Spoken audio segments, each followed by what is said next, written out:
Welcome back, Mongo Fix. Well, this one of Mongo snowblowers. And this one, it was running really good yesterday, but run into problem today. So we hook up AC cord to use electric start. And it no start. That little AC electric motor, which button it's supposed to spin. No problem. Mongo Fix. I'll take these little screws out.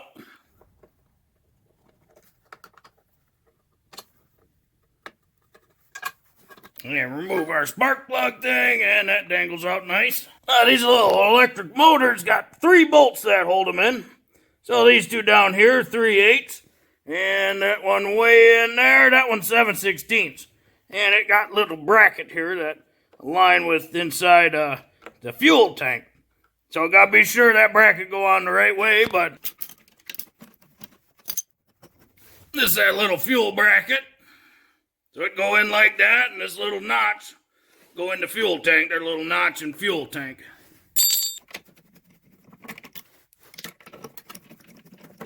And then to get this around, it's kind of just pries right out there like that. Well, we'll take a look inside here and see what's going on. Not really a whole lot to these. They just basic AC electric motors.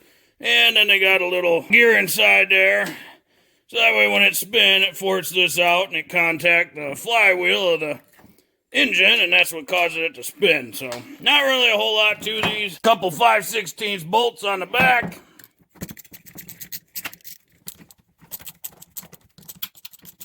And back of the motor should come off.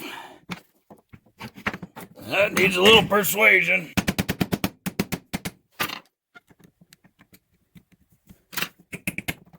These are the brushes here for the AC motor. Yeah, I don't like that corrosion up there.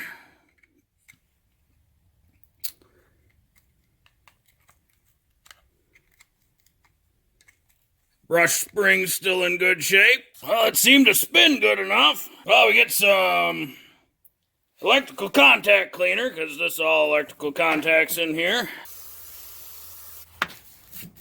And just a little wire brush action.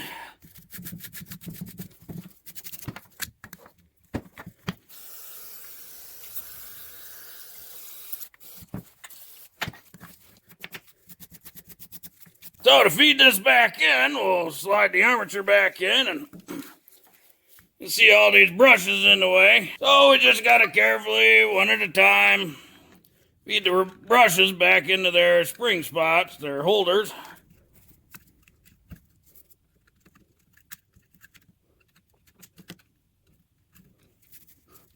And you can see we're on that ridge, almost there, so just keep working around. And now they're back where they should ride. Make sure you get this clocked in the right direction. And before we put her fully together, I'm gonna put a little dab of white lithium grease in there, or dielectric, just something to that little bushing around that shaft. Just to make sure that's not the spot, maybe you're getting seized or hung up there.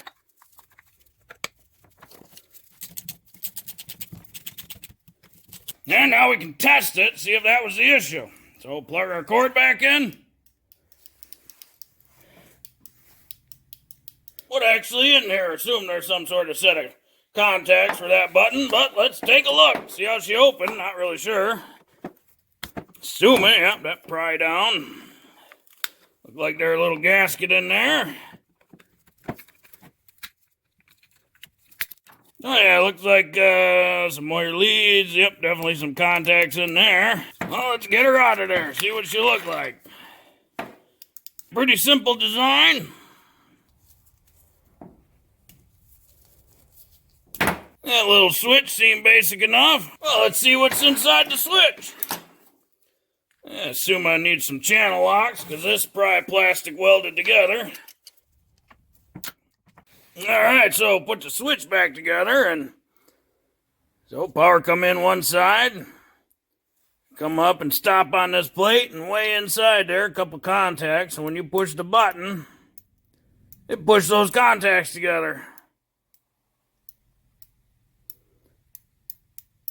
So sometimes those contacts wear out and they don't have a good contact patch. So sometimes you can sand those down. So way down inside there, starting to tear out a little crater. So maybe this switch not getting good contact. And you can see on this side of the contact, kind of like a sphere a little bit, it's not flat. And you can see there's some pitting that took place there. So you can take some 80 grit sandpaper and sand that down a little bit. See if we can get better contact. Not all the way off, but, you know, just enough to get rid of that pitting action. Now we'll do the same with this one. So, put this back together. And let's give her a shot. We'll put her back in our... Really doesn't matter which way. But that's the way it came out. Get in there, button. Now, let's see here.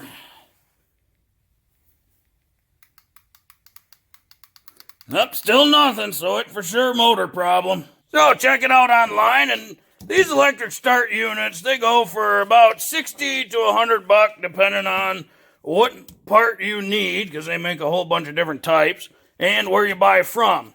Well, that's too much for Mongo. Well, we'll check out the junk part bin here, and hey, there's an electric start. All right, so this is the bad one, and this is the one that we found in the parts bin in the pile.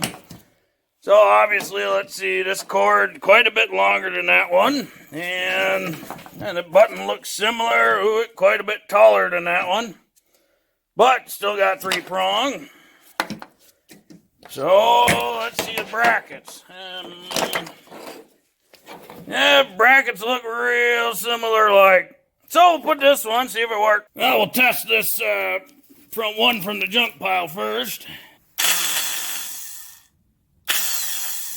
Yep, that one works. So she goes on.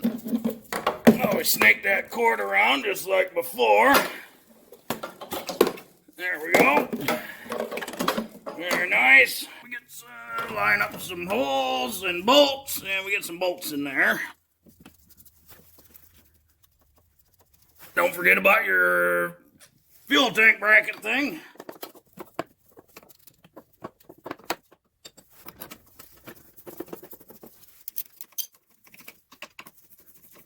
Yeah, we got our cable, pop that, there it goes. So normally, right, this would mount right there, but those screws that were in the first one, they're too short to go all the way through there.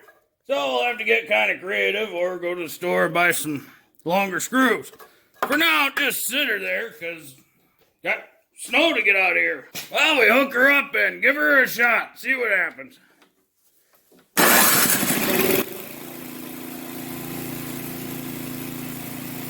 Alright, newish, well, kind of new. It obviously old and used, not quite for this one, but electric start work, snowblower run.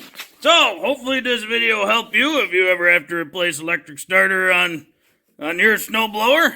If you like this video, be sure to like this video.